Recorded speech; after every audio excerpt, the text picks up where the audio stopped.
জলবায়ু পরিবর্তনের প্রভাবে অদূর ভবিষ্যতে বাংলাদেশের 1/3 পানির নিচে তলিয়ে যেতে পারে বলে পরিবেশবিদরা আশঙ্কা করছেন বলে জানিয়েছেন উপদেষ্টা সৈয়দ রিজওয়ানা হাসান।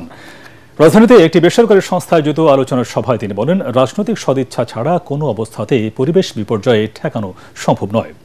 বিস্তারিত জানাচ্ছেন সৈয়দ রিয়াজ। রাজধানীর পরিবেশ অধিদপ্তরে ম্যানিফেস্টো টক শিরোনামে আয়োজিত এই আলোচনা সভায় আগামী নির্বাচনে পানি, কৃষি ও খাদ্য নিরাপত্তায় রাজনৈতিক দলগুলোর ভূমিকা কি হবে সে বিষয়ে কথা বলেন আলোচকরা। পরিবেশের সাথে যে অসংখ্য বিষয় যুক্ত, তাকে যদি বিবেচনায় নেওয়া না যায়, 1-2-3 দশক পরে ঢাকাকে পরিত্যক্ত নগরী ঘোষণা করতে হবে কিনা সেটা নিয়ে আমাদের উদ্বেগ এবং আশঙ্কা আছে। বিএনপি নেতা আমির খসরু মাহমুদ চৌধুরী বলেন, শেখ হাসিনা সরকারের পতনের পর মানুষের ভেতর যে পরিবর্তন এসেছে তা ধরতে না পারলে অনিশ্চিত হয়ে পড়বে রাজনৈতিক দলগুলোর ভবিষ্যৎ।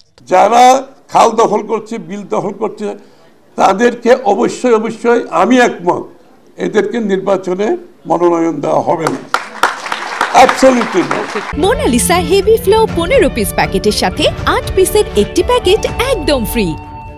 এক শ্রেণীর মানুষের কারণে বাংলাদেশের পরিবেশ হুমকির সম্মুখীন জানিয়ে বন ও জলবায়ু পরিবর্তন উপদেষ্টা বলেন, রাজনৈতিক ও জনস্বার্থকে আলাদা করে মূল্যায়ন করলে পরিবেশ বিপর্যয় ঠেকানো যাবে না।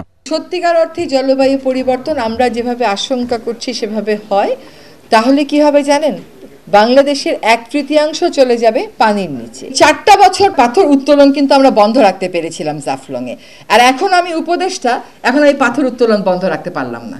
পরিবর্তনকে টেকসই রাজনীতিবিদেরাই করতে পারবেন, তাদের সেই ম্যান্ডেটটা থাকে। ঢাকার আশপাশ থেকে ইটভাটা সরাতে না পারলে রাজধানীর বায়ু দূষণ কমানো সম্ভব নয় বলেও জানান এই উপদেষ্টা। সৈয়দ রিয়াজ, এটিএন বাংলা, ঢাকা।